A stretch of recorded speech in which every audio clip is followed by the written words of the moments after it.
Congratulations. That's great. Thank you very much, Ursula.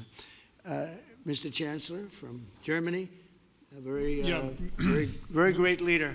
Mr. President, dear Donald, many thanks for having us today. I think this is extremely helpful that we are meeting and hearing that the two of you are having such a good meeting today here in Washington. The next steps ahead are the more complicated ones now. The path is open. You opened it last Friday. But now the way is open for complicated negotiations. And to be honest, we all would like to see a ceasefire, the latest from the next meeting on. I can't imagine that the next meeting would take place without a ceasefire.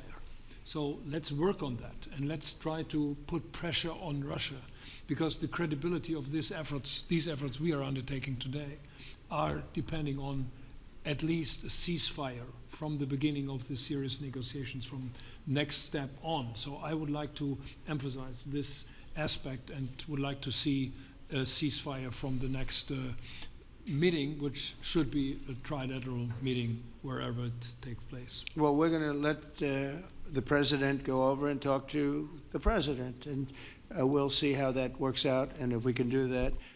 I will say, and again I say it, in the 6 wars that I've settled, I haven't had a ceasefire. We just got into negotiations, and one of the wars was, as you know, in the Congo was 31 years long. Another one that we'll see how that works out, and if we can do that. I will say, and again I say it, in the 6 wars that I've settled, I haven't had a ceasefire. We just got into negotiations, and one of the wars was, as you know, in the Congo was 31 years long. Another one that we settled last week with 2 great countries was 35 years going on, and we had no ceasefire. So if we can do the ceasefire, great. And if we don't do a ceasefire, because many other points were given to us, many points were given to us, great points. Please, Georgia, go ahead. Well, thank you very much, Donald, Mr. President, for hosting us today in this important meeting. And I think it is an important day, a new phase, after 3 years and a half that we didn't see any kind of sign from the Russian side that there was a willing for dialogue. So something is changing, something has changed, thanks to you.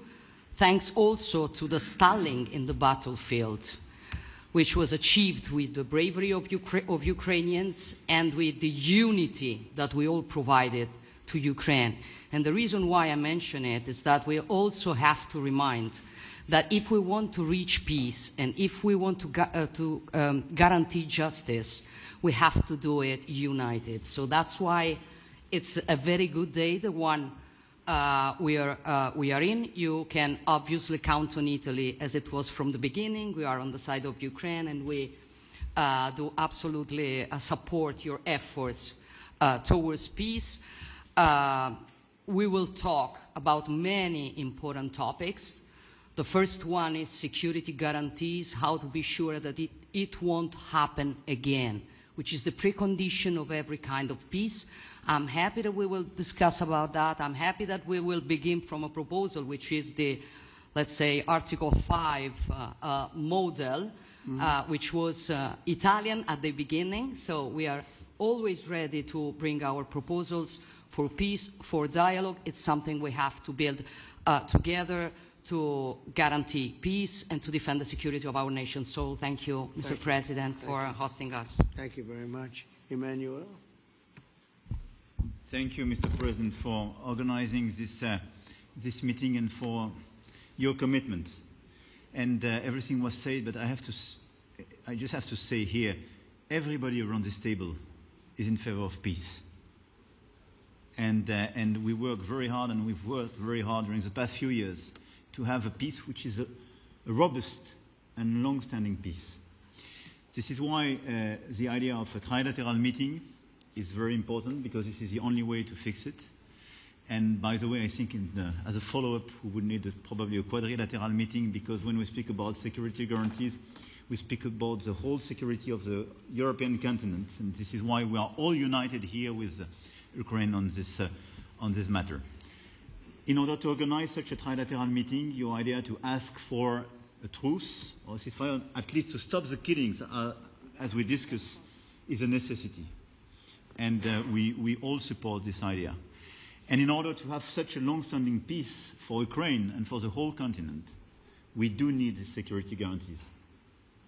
And the first one is clearly a credible Ukrainian army for the years and decades to come. And the second one is our own commitment, all of us. And we worked very hard during the past few months among the coalition of the willings with the support of NATO to build the different pillars of security guarantees and our commitments. And you can be sure that the Europeans are very lucid about the fact that they have their fair share in these security guarantees for Ukraine, but their own security is clearly at stake in this situation. So you can count on us, as we can count on you, in order to deliver this robust peace for both Ukraine and Europe. Thank you very much, Emmanuel. Mr. Prime Minister. Thank you very much, Mr. President, and thank you for hosting us here. Can I start where Emmanuel started, which is we all want peace. The war in Ukraine has had a huge impact, particularly on the Ukrainians who've borne the brunt of it, but it's also had an impact on Europe and on the United Kingdom. There's not a family or community that hasn't been affected. And when we talk about security, we're talking about the security not just of Ukraine, we're talking about the security of Europe and the United Kingdom as well, which is why this is such an important issue. I think this is such an important meeting. As a group, I think we've had a discussion on the phone a number of times, Mr. President, but be able now to be around the table to take it forward. And I really feel that we can, I think, with the right approach this afternoon, make real progress, particularly on the security guarantees, and your indication of security guarantees, of some sort of Article 5 style guarantees, fits with what we've been doing with the Coalition of the Willing, which we started some months ago, bringing countries together and showing that we were prepared to step up to the plate when it came to security. With you coming alongside, the US alongside what we've already developed, I think we could take a really important step forward today. A historic step, actually, could come out of this meeting in terms of security for Ukraine and security in Europe. I also feel that we can make real progress towards a just and lasting outcome. Obviously, that has to involve Ukraine, and a trilateral meeting seems the sensible next step. So thank you for being prepared to take that forward, because I think if we can ensure that that is the progress out of this meeting, both security guarantees and some sort of progress on trilateral meeting of some sort to bring some of the difficult issues to a head, then I think today will be seen as a very important day in recent years in relation to a conflict which has gone on for 3 and a bit years, and so far nobody's been able to bring it to this point. So I thank you for that. Well, thank you very much. And, you know, it's very interesting because this is the first for the White House. You can't say that very often. It's seen a lot over the years, since 1800, 1799, to be almost exact. But this is the first where we've had so many prime ministers, presidents, the heads of European nations. And by the way, Alex, I'd like you to say a couple of words, too. You're a young, powerful man. Before I finish up, I want you to say a couple of words. Go ahead. I'll take the notion of youth back to my wife and try to convince her. Thank you very much, Mr. President. I think in the past 2 weeks we've probably had more progress in ending this war than we have in the past 3.5 years. And I think the fact that we're around this table today is very much symbolic in the sense that it's Team Europe and Team United States helping Ukraine. And the progress that we're looking out of this meeting is about the security guarantees, which are a big part of this. And then, of course, moving towards a process with a trilateral meeting with you and President Putin and President Zelensky. Some of the international media might wonder, why is the President of Finland here? I think the reason is probably that we might come from a small country, but we have a long border with Russia, over 800 miles. And we, of course, have our own historical experience with Russia from World War II, the Winter War and the War of Continuation. And if I look at the silver lining of where we stand right now, we found a solution in 1944. and I'm sure that we'll be able to find a solution in 2025 to end Russia's war of aggression and find and get a lasting and just peace. The situation is very difficult, but that's why we're here. Thank you, Alex, very much. Good job. So we're going to be meeting for a while, and we're going to discuss some of the issues. And I don't think there's any issue that's overly complex. It's at a point now where people want to do things. I really do believe. I've known him for a long time. I've always had a great relationship with him. I think that President Putin wants to find an answer too. And we'll see. And in a certain period of time, not very far from now, a week or 2 weeks, we're going to know whether or not we're going to solve this, or is this horrible fighting going to continue. We'll do our best to get it ended.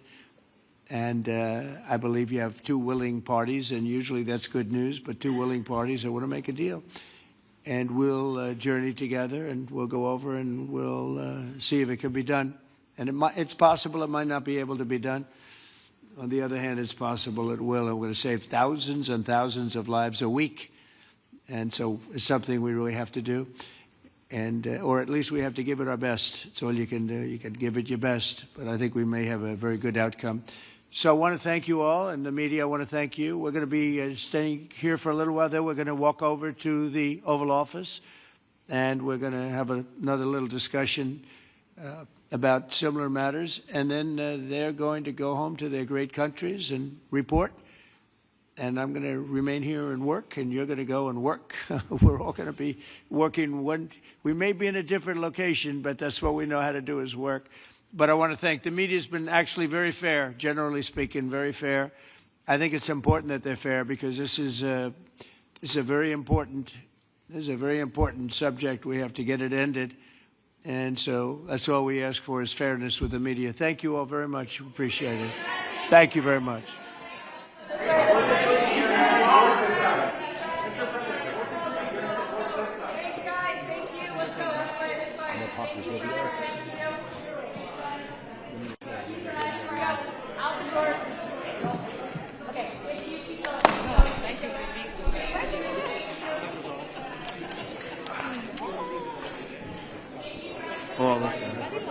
I did already.